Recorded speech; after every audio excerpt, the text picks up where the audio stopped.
And we're live. This meetings. Oh. Dan, are you checking that out?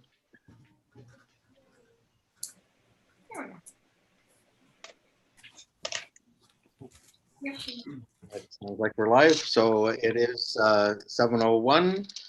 I will call this meeting back to order and remind everyone of the declaration of pecuniary interest. I have not seen any from council. We are Item now number on 3 is live. approval of our agenda. I've got something, Your Worship. But There was, for the agenda, there was 2 pieces of correspondence that were sent in for the last meeting that were late. And if the clerk could just let us know what they were, that there was just a little bit of a mix-up why they didn't make this agenda. We received 2 pieces of correspondence, one from Ann Walkinshaw, and it's relating to the gypsy moth infestation, specifically on Ontario Street in Port Franks. And the other was correspondence from Dave Hilliard, and again, relating to the gypsy moth infestation in Port Franks. You received it in your council information. okay, that's been sent out, so we'll add that, approve the agenda with that addition. And we'll call them items 10.12 and 10.13, but they can be dealt with under correspondence. Okay. Is there a seconder for that? Or did I have a seconder? Councillor McGuire. All in favor of that agenda with those additions? That's carried. Thank you very much. We did have a closed session prior to going online, and I would ask for a motion to staff proceed. Councillor Sageman with the legal matters as directed, and Councillor McGuire seconded that. Any questions? All in favor? That is carried. Thank you very much. Adoption of the minutes of the previous meeting, June 22nd meeting. Adoption. 23rd. 23rd. Where did I see 2? Thanks. June 23rd meeting. Councillor Wilcox, second by Deputy Mayor Cook. Any questions on the agenda? All in favor of that? That's carried. Thank you. Councillor reports. And I'm going to start off council report with a bit of a COVID update. We heard yesterday about 2 or 3 weeks ago, I guess we moved from stage 1 to stage 2 in Lambton County. Yesterday, the province moved ahead with stage 3 for a large portion of the county or of the province. We have not moved to stage 3 in Lambton County, and the province makes those decisions. And basically they have said they want 4 weeks of between stages. And so we were a week later going to the stage 2 than the rest of the province. And so we will be a week later going to stage 3. And it gives us some time to look at how people move to stage 3 and things like that. So while it is a week delay for some of the businesses to have some of the extra things open, it gives us time to do a little planning, and maybe not a bad thing. We will get there with the others, and it's been fairly well communicated that we're just a week behind, and unless something goes really strange, we will be moving to stage 3 next Monday, which opens up things for indoor dining and other things in larger groups the following Friday. So, and again, that is the provincial rule.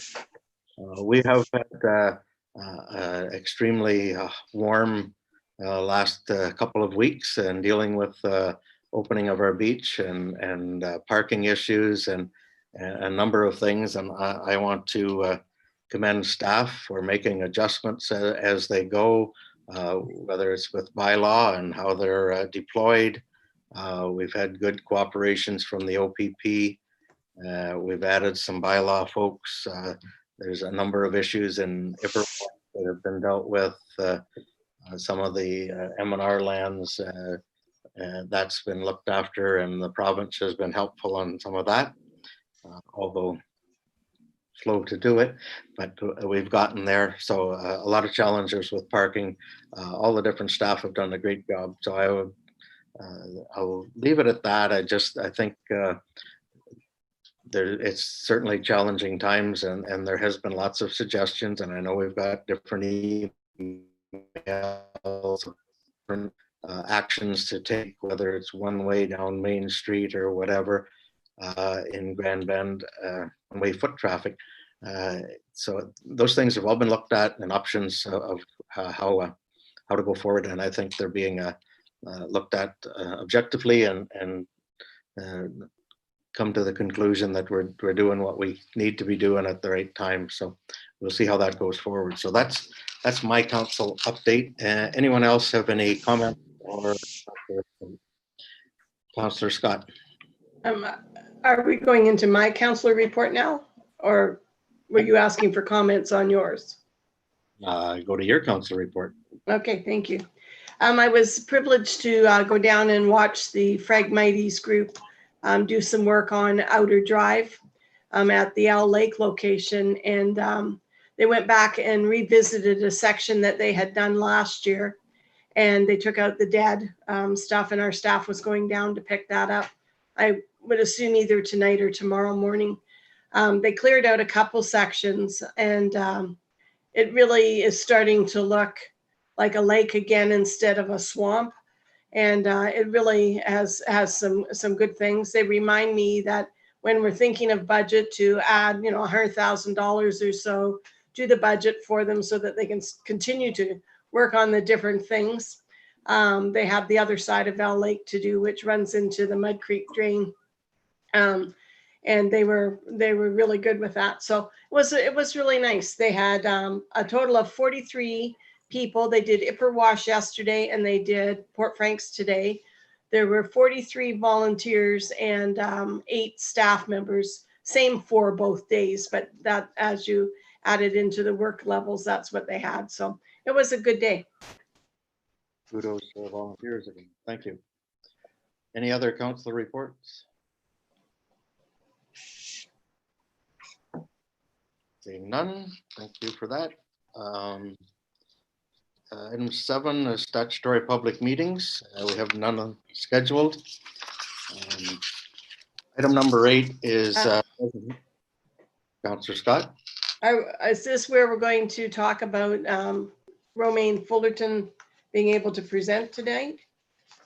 Making a motion that we would hear her presentation? There is a recommendation here.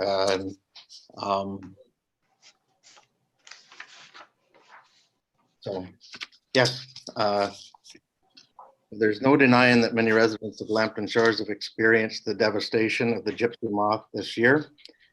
We need this, our procedure by law does not allow presentations during a declared emergency under section 22(7). So if someone is prepared to move the recommendation that's printed in the agenda, Councillor Wilcox and Deputy Mayor Cook.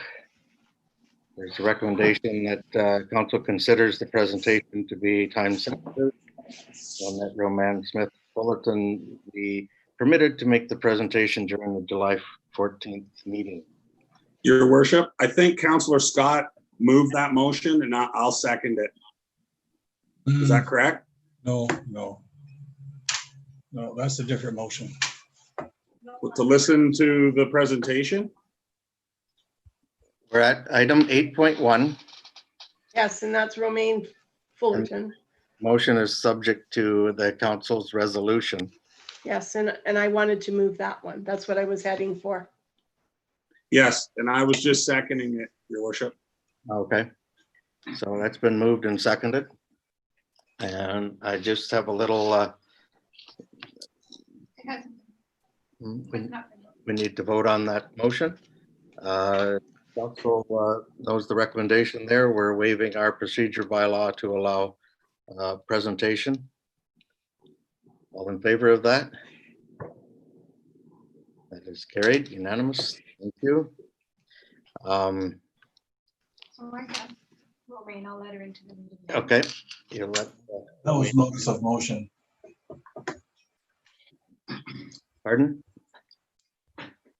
Okay. Welcome, Romaine. Council has passed the motion in our package. The council is willing to hear the information you're bringing forward tonight, despite it being contravention of the bylaw. We trust that you and those watching recognize this is a positive move forward from blame to working together for a common goal. Reminder that public presentations are for information only and are limited to 10 minutes. We do have a full agenda tonight and must maintain our time limit. Council has received your presentation in advance. So if you find you're running short of time, focus on what you need to most want to get across. And I would turn it over to you at 7:12 to make your presentation. Thank you, Mr. Mayor. I trust that you can now all see my presentation, and I will begin. Mr. Mayor, members of council, my name is Romaine Smith Fullerton. I'm a full-time resident in Port Franks and the spokesperson for our community group, the Gypsy Moth Challenge. On behalf of us ratepayers, thank you for allowing me to speak today. While I talk, I'll scroll through my keynote presentation comprising photographs all taken by members of our community in June of this year. I want to be clear about my group's goals. We're here to outline the magnitude of the problem and to ask you for help and support to ensure there's a sound plan of concrete action so together we can solve this Gypsy Moth challenge. We realize that planning is needed, that community input is essential, that budgets must be developed, and that citizens must be willing to take an active role. We are. We want to act in consultation with council and other stakeholders to engage directly in this democratic process. Our group is made up of caring and committed citizens, more than 700 members on Facebook yesterday. We're from Port Franks, Grand Bend, and surrounding area. We pledge to work cooperatively and consultatively with council, Lambton Shore staff, and our community stakeholders, the county, ABCA, Nature Conservancy, Carner Blue Sanctuary, the Pinery, and the MNR. As you know, the current infestation has been spreading rapidly over the last several years. Like Phragmites or emerald ash borer, gypsy moths are an invasive species that doesn't recognize boundaries between municipal, public, and residential lands, so we must work together to fight them. Gypsy moths are defoliating and killing many trees and plants, polluting people's yards, birds' baths, pools, outdoor spaces. They're killing many trees, and they're costing us time, money, and risking flora, fauna, and human health. Later in this presentation, I'll provide specific examples to show the direct impact of these pests on people and the environment. To reinforce the magnitude of the problem and its complexity, I would like to acknowledge publicly the fulsome package provided to council for your June 23rd meeting by CAO Kevin Williams. Williams outlines the background on this infestation and the areas affected locally and provincially. The package offers a copy of the information letter sent out to citizens who inquire, summarizes staff correspondence with 2 aerial spraying companies and the MNR, and makes reference to various solutions we ought to explore, including aerial spraying to target large-scale infestations. Because of Williams' legwork, there's a lot of information I don't need to detail, but I urge all of you to read or reread his submission and to act upon it.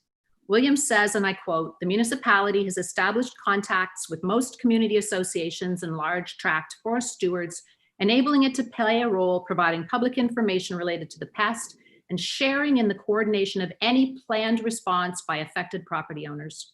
Working from his statement, I'd like to emphasize that members of our group would be pleased to work with the municipality to organize a planned and timely response for an effective result. I have a couple of aspects of the current infestation I'd like to highlight for council's consideration today.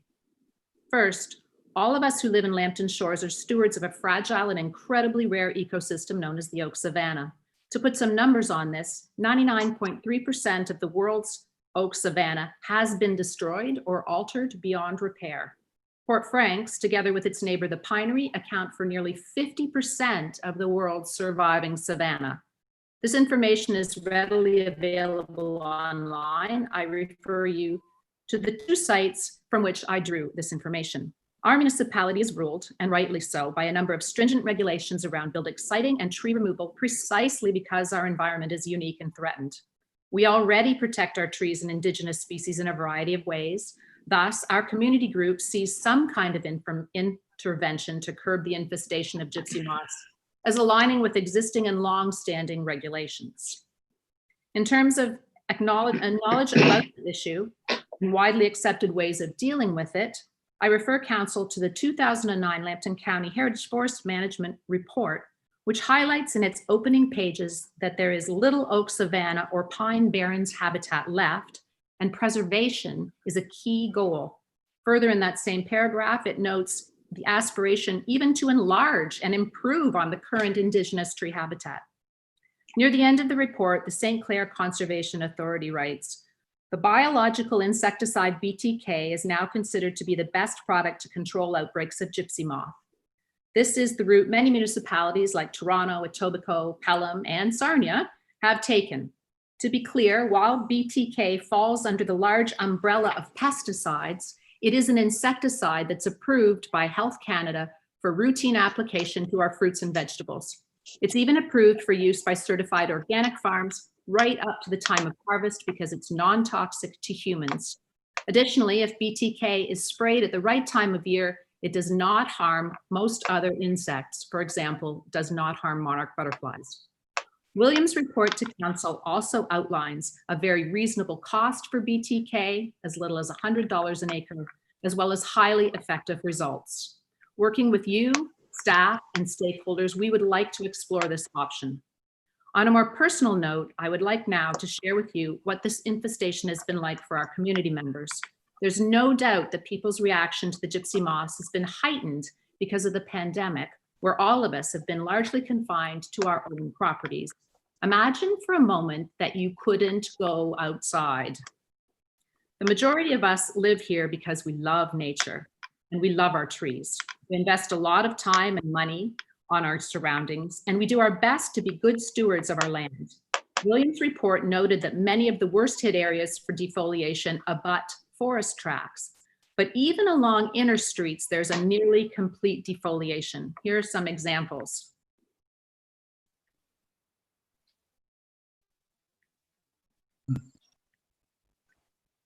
Despite citizens' best efforts following information provided by the ABCA and other experts, many, and not just elderly or those with disabilities, simply can't keep up with the mess, the maintenance, and the constant, never-ending efforts that have to be made to keep patios, bird baths, pools, yards, and gardens clean.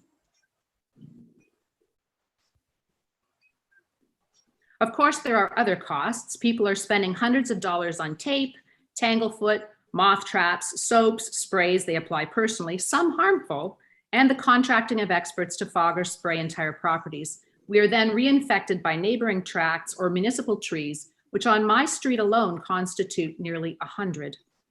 There are health costs too. Here are a few photos of a child who developed a rash from playing in his grandparents' backyard. Some people have difficulty breathing.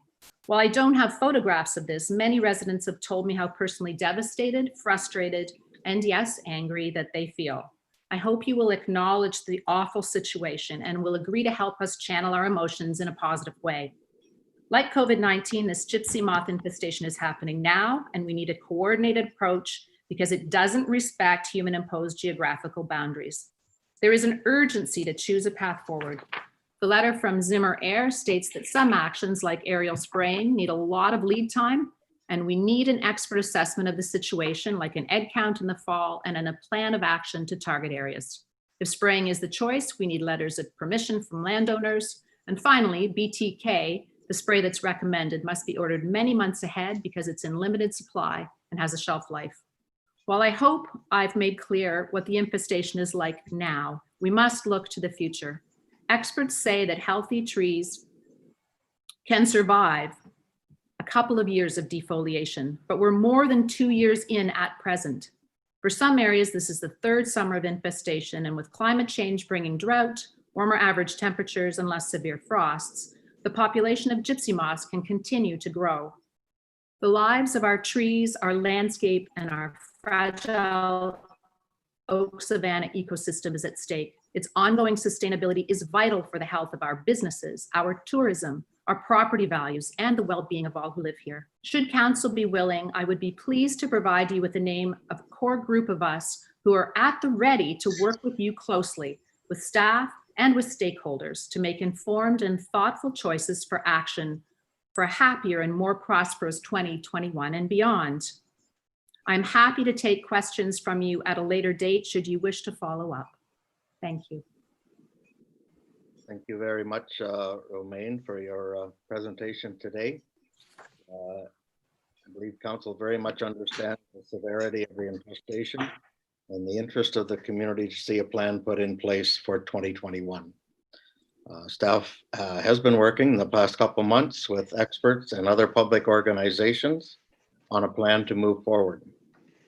Council has asked staff for a follow-up report by year's end, and when the plan is in place, where public engagement is needed, there will be an opportunity for organized groups such as yourself, yours, to contribute. So we thank you for that. And I guess I would call for a motion to receive this presentation by Councillor McGuire and Councillor Marsh.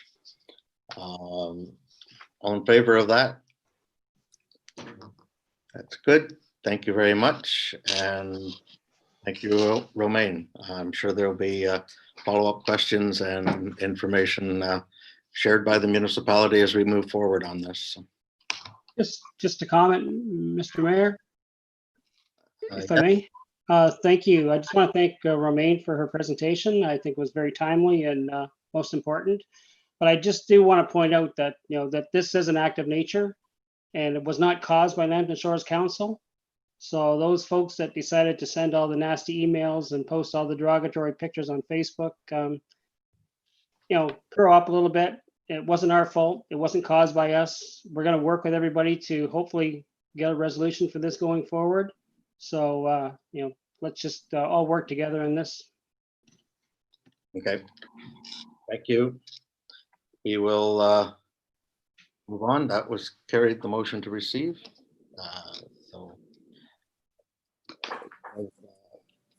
Item number 9 is for delegations. We have none requested today. Item 10 is correspondence. We have a correspondence from West Coast landowners. We have 10.2 as a petition. 10.3 is from our Committee of Adjustment decisions, and there was 2 additional that we put on. 10, 12, 10, 15 that were letters. And Councillor Wilcox, you'll move those correspondence to be received. Yes, Your Worship. I'll move all 5. All 5, okay. I'll second that. Yes. Councillor Sageman, questions, comments? Councillor McGuire, you're on mute.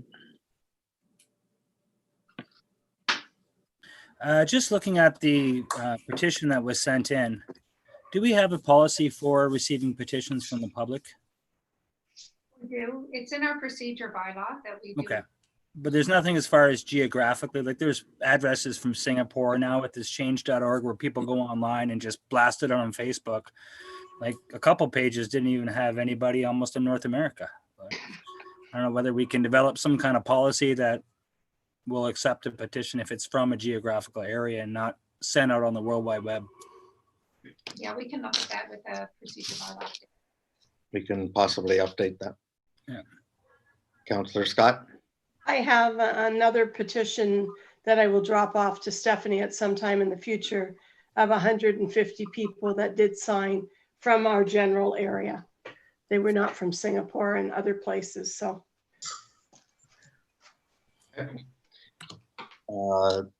We have a motion to receive the correspondence, 5 items. All in favor of that? That's carried. Thank you. 10.4 is a temporary use agreement on page 159 of the agenda. And there's under the Planning Act, there's a recommendation there that it be received. Request by Ron and Patty Clark to permit an occupancy of a camping trailer during the construction of a single detached dwelling on Jenna Road.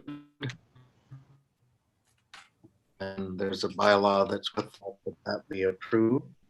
Any questions? There's a motion for that recommendation. I'll take questions. Councillor Sageman, you're moving that, and Deputy Mayor Cook has seconded that. Comments from our planner, Will? Are there questions for our planner regarding that? I'm not seeing any. All in favor of that recommendation? And that's carried. Thank you.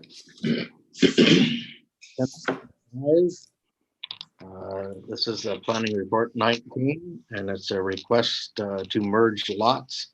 It's on page 164 of the agenda. And there's a recommendation that be received and that the lot merger be denied. Councillor Dodge. Yes, Mr. Mayor. I value Will's opinion. I think he's a good planner. I understand the planning objective, but I'd like to make a motion that we allow this to happen.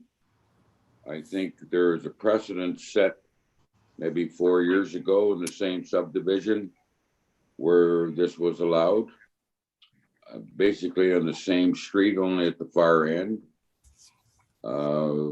I understand that if this was a large corporation like London, Toronto, Kitchener, when they talk about subdivisions, they move in, take over acreage, and with a matter of a year and a half, 2 years, every house is built because there is a definite need and a push. And when you live in rural Ontario, it's a slower developing thing, and I think we see people moving out from the big areas to come and enjoy what we have. And I don't think that this will do any harm to forest or to the subdivision plan. Again, I refer council to, it has happened about 4 years ago in the subdivision.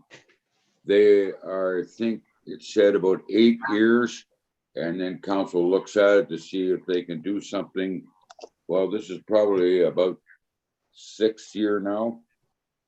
So rather than split hairs, I've made an motion that we allow this. I'll second that, Your Worship.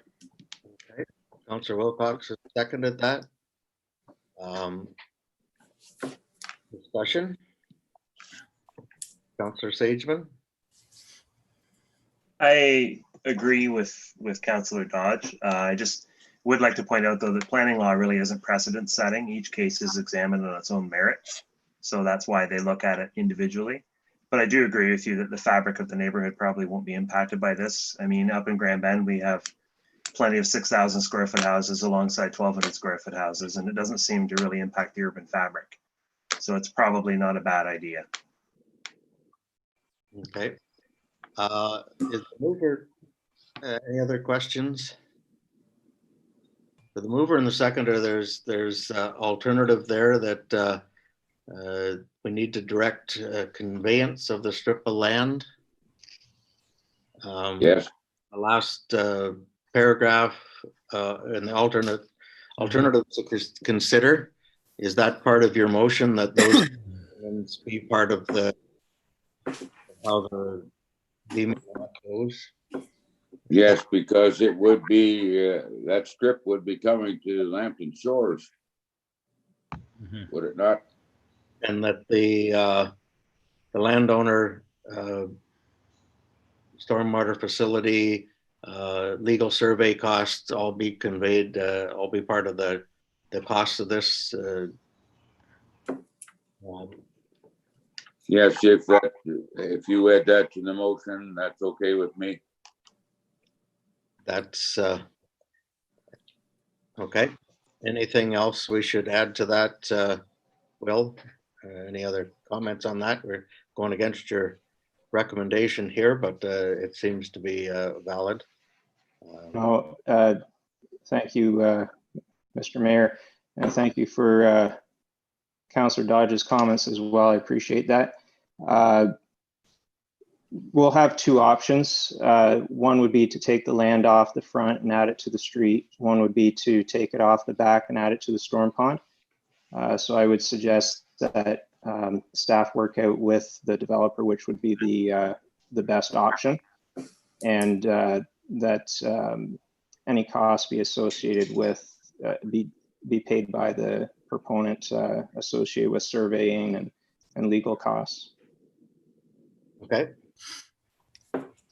With the, we'll work that out. The stormwater management that's back there, is there access? Is there public access to that stormwater management plan? Is there a spot that the public can get to that across property rather than from each individual lot? I guess I'm not exactly sure. Sorry, I'm not exactly sure of all the particulars of that, but there is the storm pond does come to the municipal right of way, so it is possible to get onto that land directly from the road.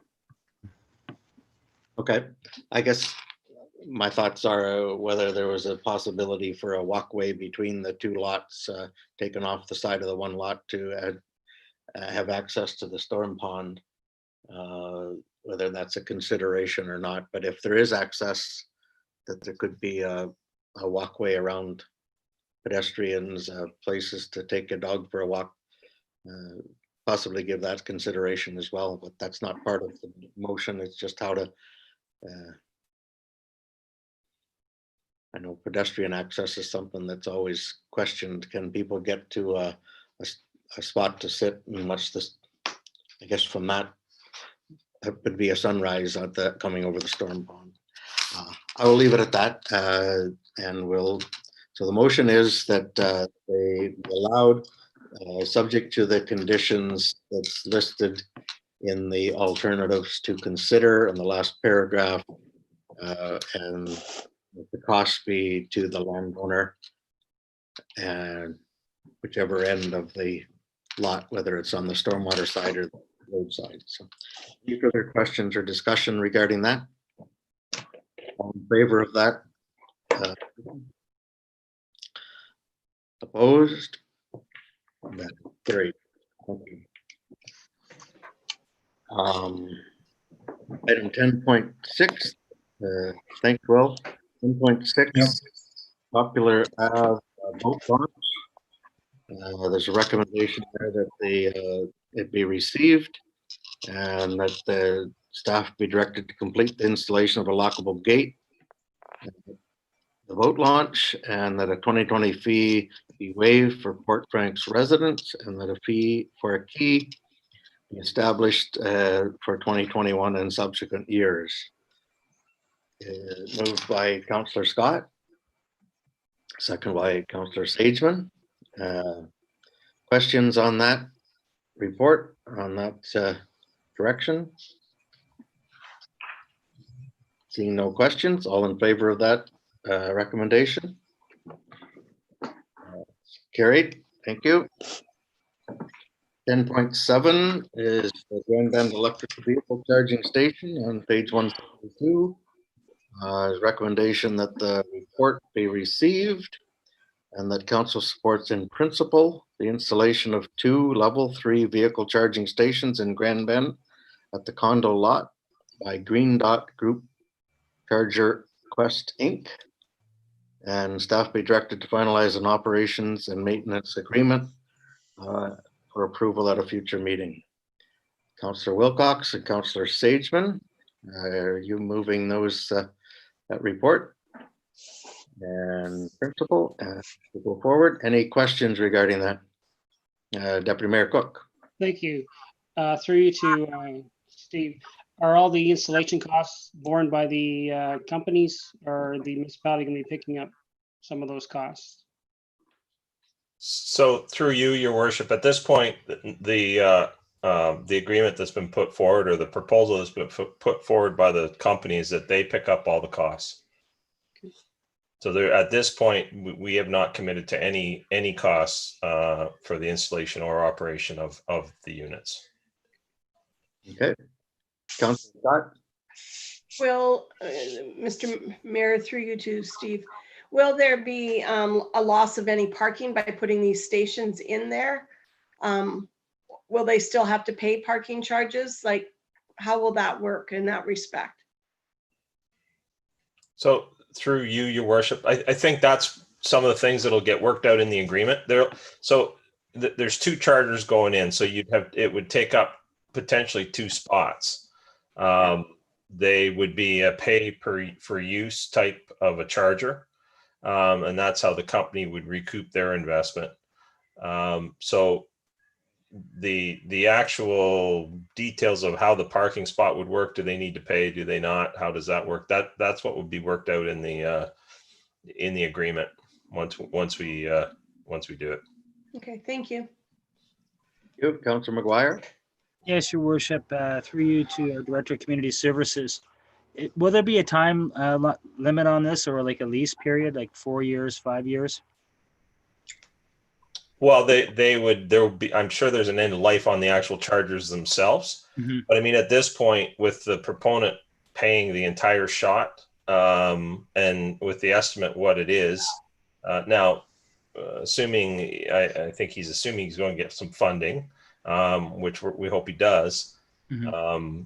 I think the timeline would be fairly long. I don't think it would be a 4 or 5 year payback on that much of an investment. Mm-hmm. Okay. Deputy Mayor Cook. So yes, back through you to Community Services. Parking in lieu. If it was a restaurant, they'd be paying $1,500 or more for the parking spot. Are those the kind of numbers that we'd look to try to recoup from putting this type of thing in, or do we know what the number would be? Well, I think at this point, I don't know if I'd put that number on it. I think, if we're worried about the revenue that we'd lose if we lose any for parking, I mean, it's quite conceivable that you would still pay to park there, but you'd be able to charge your car up there. So at this point, I'm not sure there's any loss. Once we get the details ironed out, then we would know what that might be. I don't think we've suggested that it'll just be a free parking spot for electric cars. These chargers will charge a car in 30 to 45 minutes. So they're fast chargers. But as I said, I don't think that means we've committed to giving a free parking spot out to anyone. So. Okay. Councilor Marsh. Through your worship to Steve, will our staff be responsible for keeping unwanted cars out of these spots? Like, you know how they park down there on a busy weekend. I don't think you'll see those 2 empty spots empty very long. Are we responsible for keeping them for electric cars only? It could be, it's possible that we would be, but I mean, it would be by way of ticket. We don't, unless there's a real issue, we don't get into towing from down there. So, that's something we'd have to work out with the proponent. I think the important thing at this point is just that what the proponent's looking for some agreement in principle so he can make his application. Because at the end of the day, if the funding isn't available from the government, the project may not be viable at 150,000. So right now, at a 50 kilowatt chargers and above, I think there's up to 50% funding available. So I think the first step is to see if there's even that funding is going to come, and then we'll work out those details. Those are all things we will have to get into that agreement. And the recommendation is that it comes back for at a future meeting.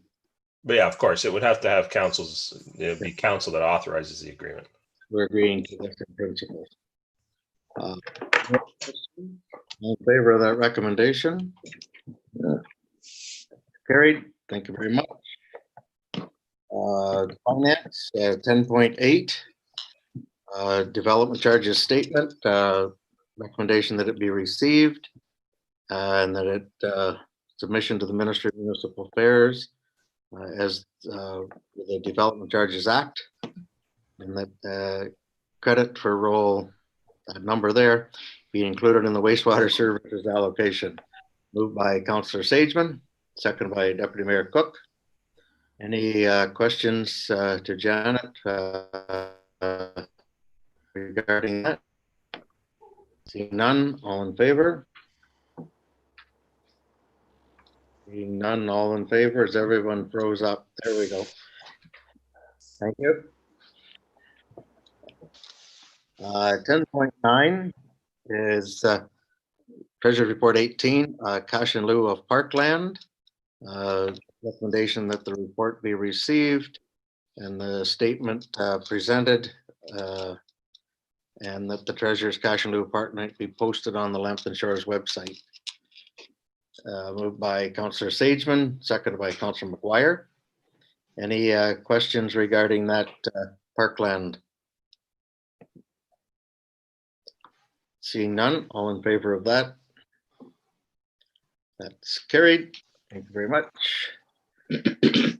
10, second quarter draft financial statements, page 184 of the agenda, and recommendation there that they be received. Moved by Deputy Mayor Cook, second by Councillor Scott. Are there any questions regarding the financial statements for the second quarter? Deputy Mayor Cook? You're on microphone there. Doug, you're muted. Yep, sorry about that. Yeah, so just it looks so far from what I can see that we're tracking, maybe slightly behind, but still pretty good numbers for the second quarter.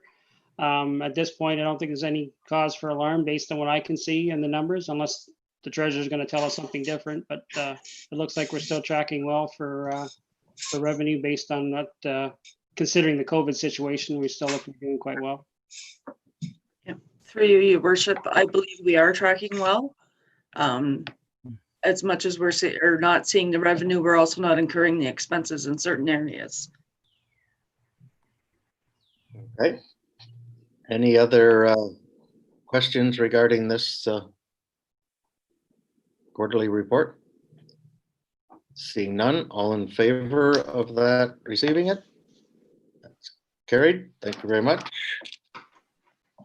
And 10.11 on page 195, clerk's report 12 regarding the council vacancy of Ward 5. His recommendation there that it be received and that the Ward 5 councillor seat be declared vacant and that the vacant seat be filled by selecting an option. Councillor Dodge. I'll make that a motion that Ward 5 council seat be announced as vacant. Can I add some things? Well, I want to go on with about an election and not an election and so forth. Okay, we'll just we'll take the first that then in the motion, or yeah, what we need to do is select an option for this, and it should be all in the same motion. The options are listed there in the report. I'll second it for discussion, Mr. Mayor, and then we can figure out where to go with that. Okay, moved and seconded, but we don't have an option yet, so we'll Councillor Dodge. Yes, Mr. Mayor. I'm very much a backer for elections, I believe it's fair to the public. I believe it's very fair to the candidate to know that he has the public backing, and that's why he's been given or they have been given that important position. But I understand we have about 2.5 years to go. And by the time we go through this whole process, there won't be more than much over 2 years left. And so I looked at 2018 election and I compared it back to a 2014 when we had a vacancy occur. And there was a Councillor Bonesteel who was elected and he left office. And we had a choice then. We didn't have an election, but we had a different set of things happening. We ended up, good or bad, with Councillor Sageman. And I made that motion because that was a very close election. I'm looking at 546 to 527. So that's a 19 vote difference.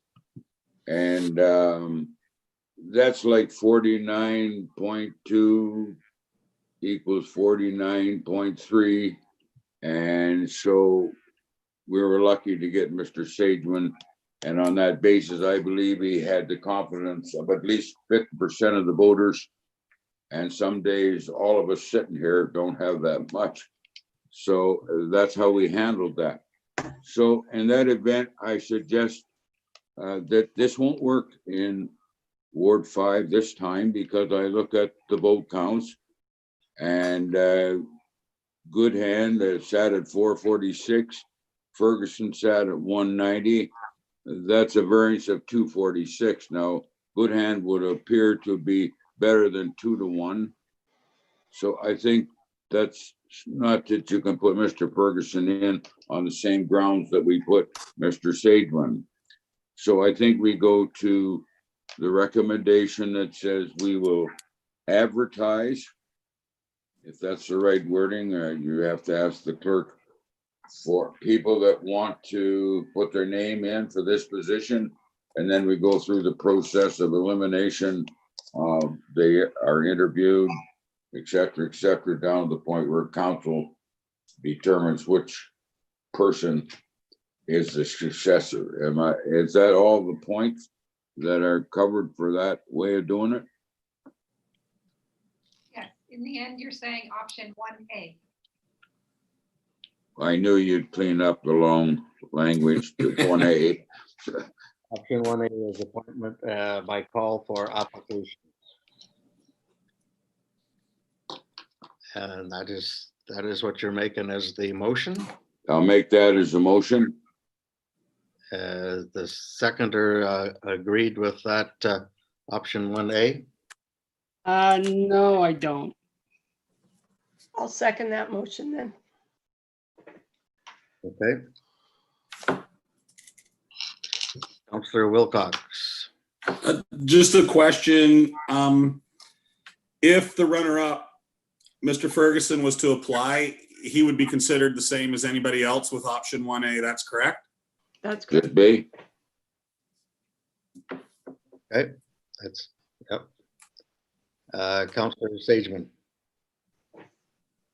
So I agree with some of what Councillor Dodge is saying. However, a couple things spring to mind. Number one, during the pandemic, we may not get people that would otherwise normally apply for this position.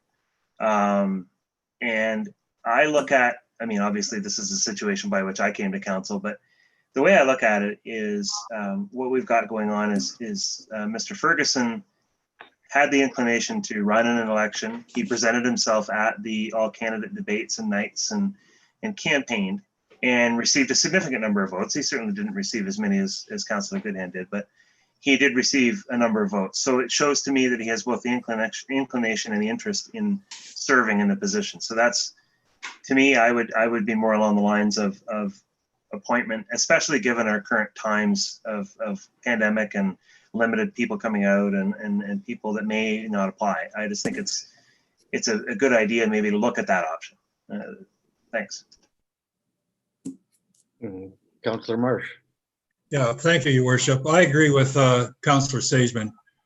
I know Councillor Scott Ferguson didn't get the votes that Councillor Goodhand got, but we must remember that Rick Goodhand is and was a legend in Forest. It is pretty tough to compete against a fellow like that. So I think Scott did really well to get the votes that he got up against Rick. So I like what Councillor Sageman is going appointment.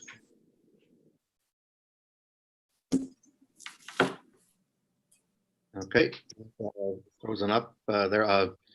Deputy Mayor Cook and then Councillor Scott. Thank you, our Mayor. It's basically the same argument I was going to make.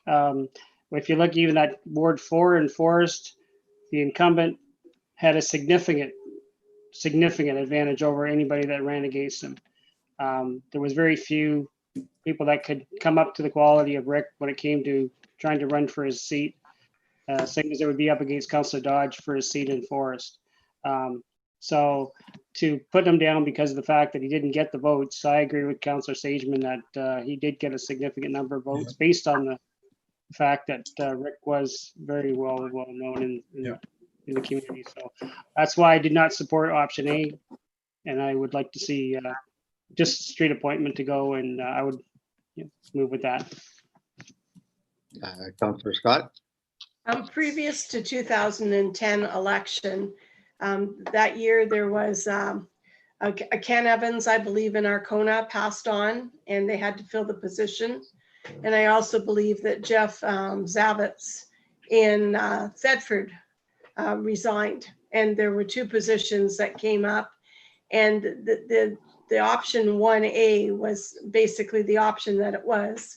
I was one of the candidates that came along in those days and read a speech to Mayor Minnelli that was and a bunch of people on there. And that's how those two terms were filled, was by giving everybody an opportunity. If you look at Forest as a whole, the people that ran against Ron Dodge may be very interested in also putting their name forward and being heard in front of council. And they did as well as could be expected during the time, again, with a popular person like Ron, Councillor Dodge on council. It was the same sort of situation. So I'm quite prepared to support 1A. Deputy Mayor Cook. Just to back up to 2010 and previous, no one ran against those two other councillors when they were incumbent. Same as when Councillor Illman resigned from council, no one had challenged her, so we had to go to a public vote at that point because there was no other, that's why it was done that way. So that's the reason why. I think in the case where you did have someone who ran against us, put their name out there, as Dan said, went through the challenges of going through an election and ran the campaign, I don't see why they shouldn't have the opportunity to go forward. Sir Wilcox. Well, 1B would be to appoint the opponent, which would be Mr. Ferguson.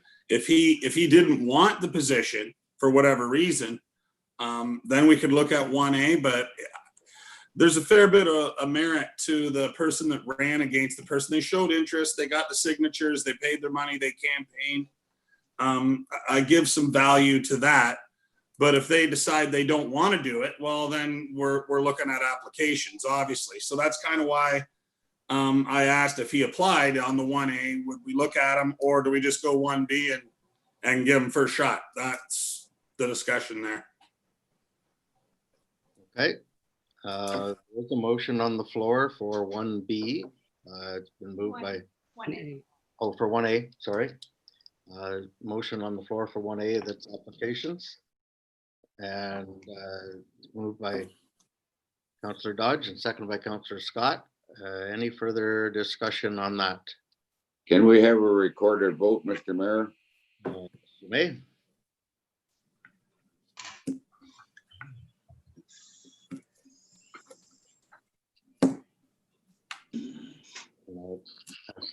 To call the vote. Okay. Councillor Dodge, Yes. Councillor Marsh, No, Councillor Wilcox, No. Councillor Scott, Yes. Councillor Sageman, No. Councillor McGuire. Microphone's off. I think that I was believe no. it was a no. that was a no. No. Deputy Mayor Cook, No. Mayor Weaver, No.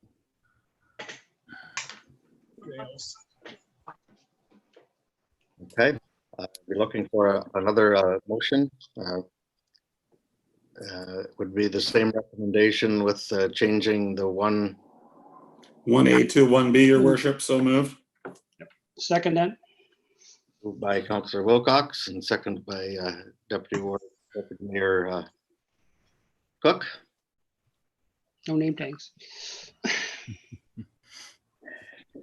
Any, and that is offering that to the ward councillor who ran, which would be Scott Ferguson. That's the recommendation there for 1B. Any questions or discussions? Just one question, your worship. So if Mr. Ferguson declines, then we kind of end up back at 1A anyways, don't we? We'll move from there. we'd have to, yeah, council would have to pass a resolution to that effect. I'd have to look at the timelines because we'd have 60 days after today's date to have a councillor in place if we're not having a by-election. So we just have to check the timeline. Okay. Councillor Sageman. So further to that, could we add it as part of this motion to direct staff that if Mr. Ferguson's not interested, that they immediately put out a call for applications? Would that be timely? We can do that. We could do that. It's offered to. Yeah, I could call you together quickly again for another. The mayor could call you together. Okay. Would you like that added to the resolution? Mover and second are okay with adding that to the resolution. After talking to Mr. Ferguson, and if he's not interested, we would proceed with option 1A.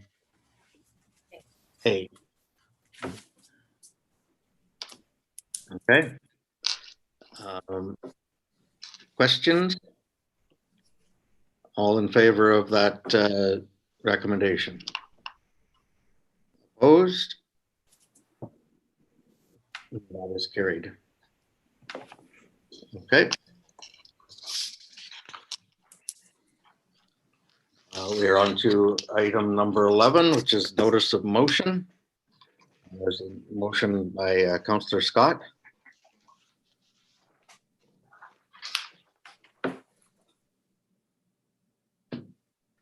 Do you want to? I wish to continue with my motion. You're moving the recommendation in your notice of motion. I am. Is there a seconder for that? Second. Second by Councillor Dodge. Questions? Deputy Mayor Cook. Well, I guess the county of Lambton has already taken the lead on moving forward with consultation with the different municipalities affected, the Sauble Bayfield Conservation Authority, the St. Clair Conservation Authority, the province, the Butterfly Conservatory. You know, they've already taken the lead on this. So, and we already passed the motion from Councillor Wilcox at our last meeting to get something in motion already. So nothing against the motion, but I just think it's redundant at this point. I think everything's moving forward anyway because the county has already taken the lead on this anyhow. So as long as people are willing to work with this, I think it's going to go forward. Councillor Marsh. Thank you, Your Worship. I'd like to support what the deputy mayor said. Everybody got the council highlights. And it says right in there that the municipality of Lambton Shores is working with all of these other people. The motion before us right now is a bit redundant. Okay, Councillor Sageman. So while it may be redundant, I guess it bears noting that a lot of the information we've been receiving from the public, notice of motion from Councillor Scott, report from Romaine Fullerton, sort of a time gap there. So it may seem redundant, but everybody was very concerned and upset about the level of the infestation. And while now we're sort of through it, and I noticed today that most of the trees are regrowing leaves, it was a timely motion. It's just that we've covered it off on other areas, and we're making good headway, I think, with both the community groups and with the other stakeholders in our area. So while it was timely when she made the motion, it's still relevant now. Okay. Disagree. Councillor Wilcox. Well, and it's still a relevant motion in the sense that we really haven't made the commitment as council to spray our own property. And I don't want to wait till the end of November to make that commitment. I think Councillor Scott's motion is we want to get some spraying done in the spring. We've just got a lot of legwork to do. The August 11th date is the next meeting. Do we make a commitment by then with staff, or when do we make that commitment? Like, I personally think we should make the commitment, but when do we do that? Deputy Mayor Cook. I go back to my first comment. The county of Lambton has already taken the lead on this. They're already consulting with the municipalities and all the other various stakeholder groups, including the private individual landowners that want to get involved. So I don't really know what the purpose of both of us doing the same thing when there's already one lead organization out there wanting to coordinate the whole group of everybody together. The cost efficiencies would probably be much better if they're going to be doing a larger area, working with other stakeholders, spraying. Like, if we take it on ourselves, we're looking after Lambton Shores, just our own property. So we're going to exclude all the rest of it that possibly could be included in the whole opportunity to do it. And nobody's saying that it's going to get done or not, but at the same token, we don't even know right now what the cost is going to be if we're going to get, we have to get all the taxpayers on board too. This has got to be a partnership. I expect every private landowner is going to be paying for their cost of spraying their property. I don't want the municipality to be picking up the cost for private lands. So that's not in the report either, that the landowners will be paying for the report or paying for spraying. So. You're here.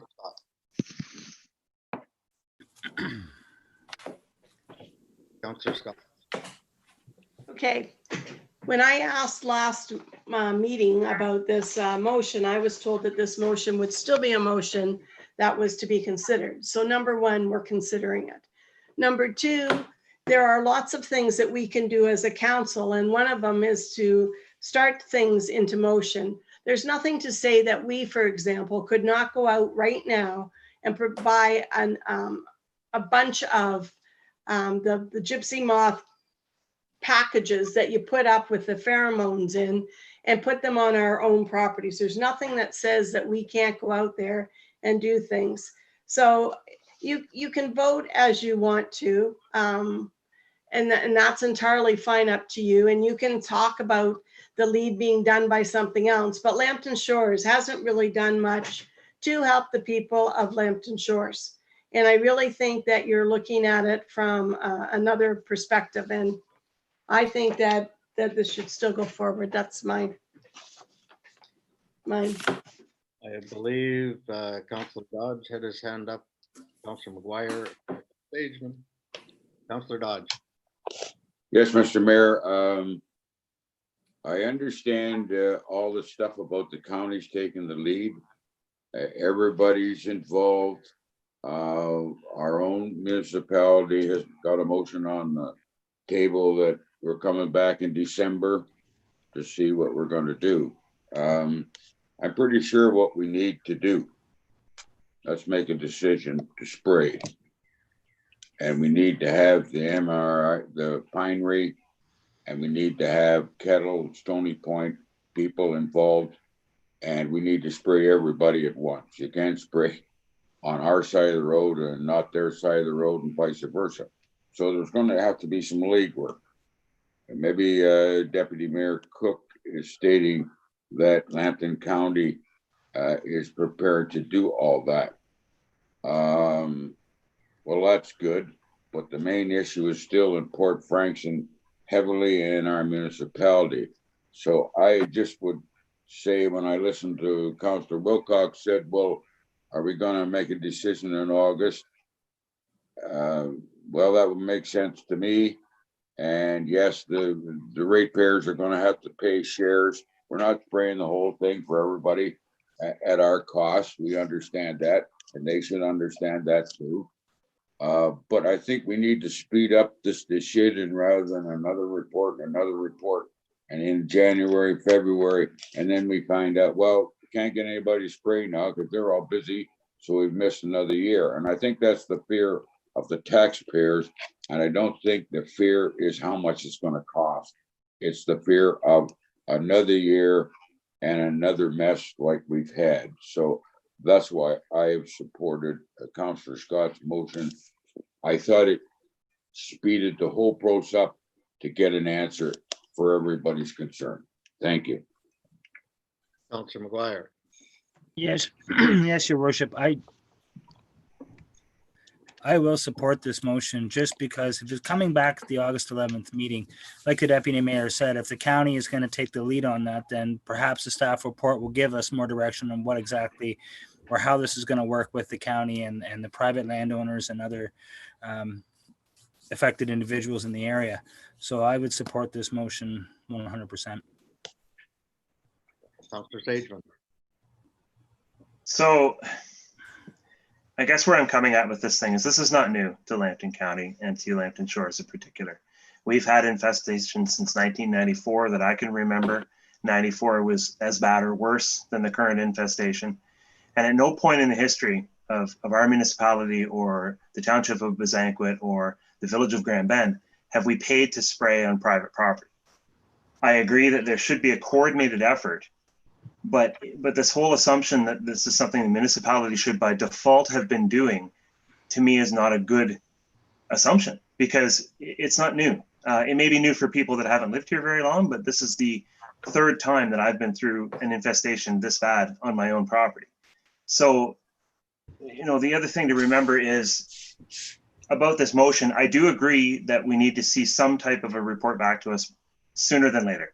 My own subdivision has been in talks with one of the spray companies to do our own subdivision. We're being proactive and we're trying to get it done. One of the things that was mentioned is that we need to really make a decision in August. It needs to be talked about then if we're going to get ahead of the curve when it comes to obtaining the product, getting a slot. There's so much demand right now that they're worried they're not going to be able to actually do it all in the time frame, because with BTK, spraying it in the right time frame is very important. When you talk about it not hurting other species, it doesn't hurt other species if you spray it in the right time frame. So we do have a limited window in which to spray. So I do agree that I'd like to see something back at our August meeting to that we can make a decision on. Councillor Marsh. Thank you, Worship. Councillor Dodge, sounds like we're going to spray, but we only spray if the eggs are there. And that's why this whole, the county, the St. Clair Region Conservation Authority, the Asaba Bayfield Authority, Municipality of Lambton Shores, and the Township of Foote, Wyoming, we're out there to count eggs. And in the fall, we might not need to spray with a helicopter. So we're sitting here talking like we're spraying, but we need to see if we have to. We're getting way ahead of ourselves. Okay. I'd like a recorded vote when we do this, please, Your Honor. Okay. Councillor Wilcox. Well, I'm looking at Councillor Scott's motion that, in my mind, that we commit to, we're looking for a report back to how we protect our municipal trees. the previous motion that I made, I'm looking at how we integrate that with county, province, and private landowners. So for us to be able to integrate that with all the other parties, we kind of have to commit ourselves that we're going to do something ourselves. And that's kind of how I'm looking at it. So if that's how Councillor Scott was looking at it, this is the first step to look at protecting our municipally owned trees, which there's a fair number of them down in Port Franks and in some areas. And then the next motion that comes along is how we integrate that with all the other levels of government to get a good spray. If the counts are there, then we need to make a first step and not just wait till the end of November, 1st of December to start deciding what it is we're going to do. So that's how I'm looking at it. This is kind of a first step to make a commitment on our land and then work with everybody else to see what needs to be done as a whole. Thank you. Okay. Deputy Mayor Cook. Thank you. I'm not sure I see that in the motion the way it's written. There's no outside integration noted in there in the motion. It's just basically we're looking after Lambton shores. We're going to spray, and that's basically the only option given. The county is going to have a consultant that's going to be working with everybody, including private landowners. So they still have the option of doing whatever they want, spray or not spray.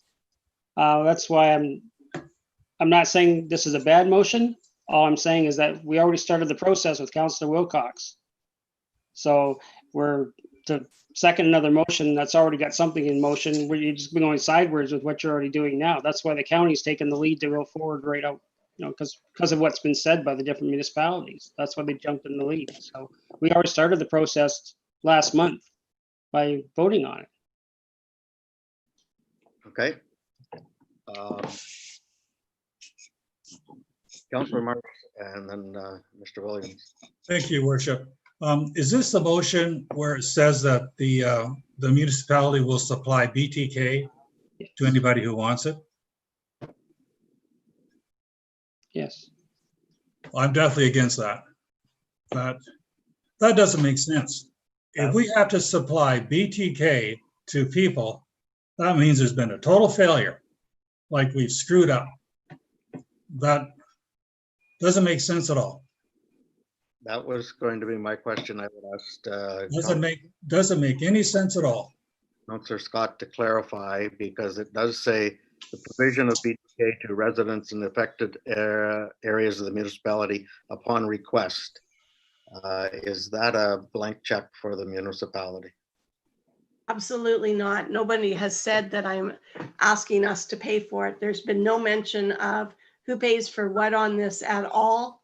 And so I really feel that, you know, you can slam it all you want, that's fine. But I still think that this is a good quality request. It's asking for a report on remedies and their cost effectiveness.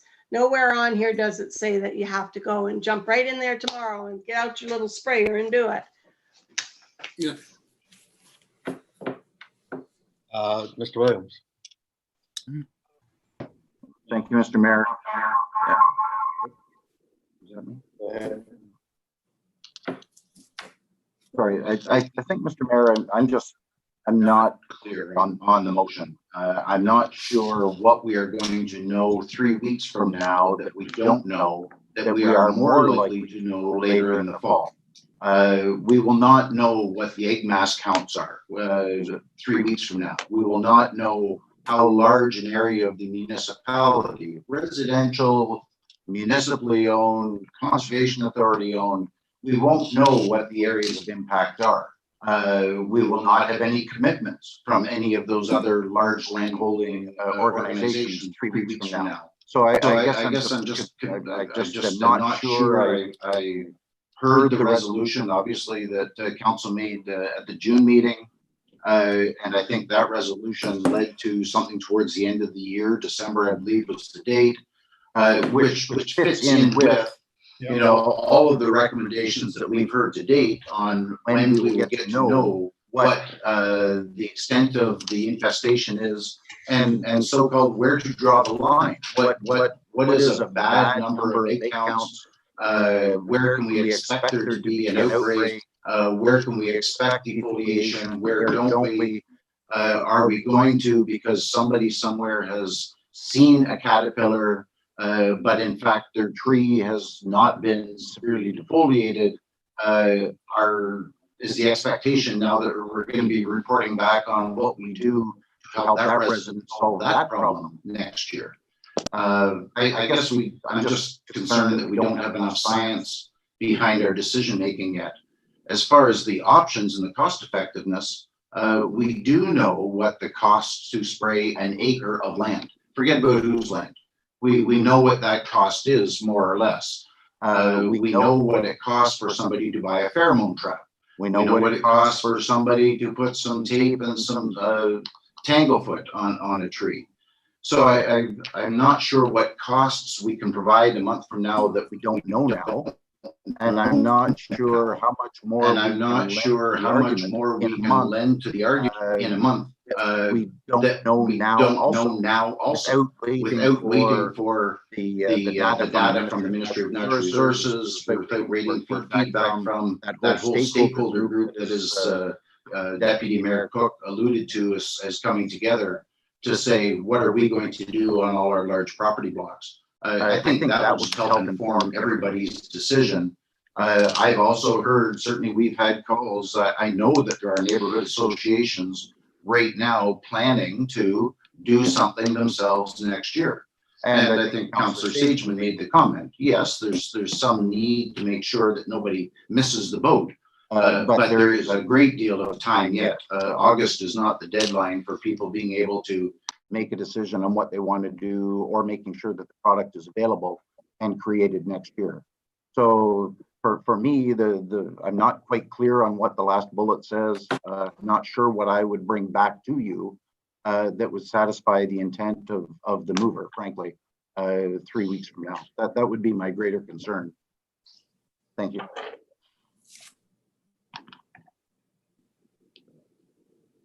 Okay. Councillor Sageman, did you have your hand up earlier? Okay. Any other questions? He's talking but muted. Oh, muted. Sorry. And then we'll call. Yeah. There we go. So sorry about that. Through you to Kevin. As long as we're not missing a deadline or we're not missing opportunity, then I'm fine with that. Like I said, in my conversations with spray companies, they were saying they'd like to revisit it in August is basically what they were telling me. So as long as you're confident that we're not going to miss a window or we're not going to miss an opportunity, then that's fine with me. Thank you. Okay, Councillor Wilcox.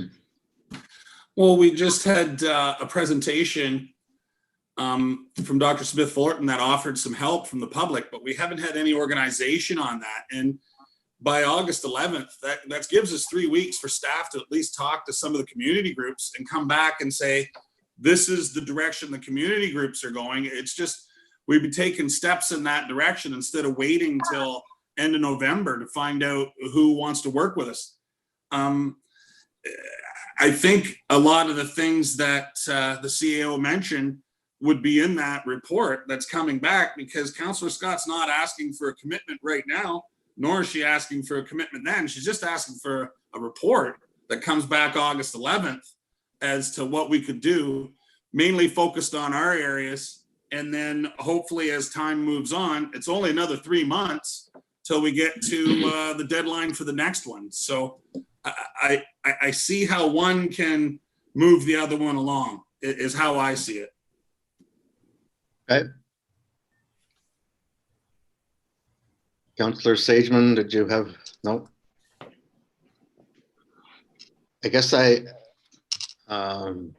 will call the vote and ask for a recorded vote. I do have my concerns with the provision to residents, a blank check, and I will not be supporting the motion. So I would ask the clerk to call the vote. Okay, called by Councillor Scott. So I'll call you first. Councillor Scott? Yes. Councillor Sageman? No. Councillor McGuire, Yes. Deputy Mayor Cook, No. Councillor Dodd, Yes, Councillor Marsh, No, Councillor Wilcox, Yes. Mayor Weaver. No. Motion is lost. Motion is lost. It's a tie vote. The motion is lost.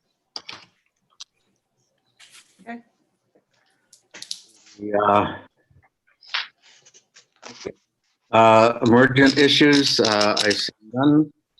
Bylaws and resolutions. We have a bylaw 42, temporary use agreement, and bylaw 43 confirming bylaw. Recommendation that the bylaw 42 and 43 be read the first, second, and third time and signed by the mayor and the clerk. So Moved by Councillor Dodd, seconded by Councillor McGuire. Questions? All in favor of that, the bylaws? That is carried. Thank you. And motion to adjourn at 8:21. Moved by Councillor Dodge, seconded by Councillor Scott. All in favor of that? That is carried.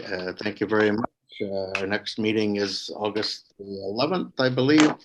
And we'll see how we are with stage 2 and stage 3 and where we go with the pandemic going forward.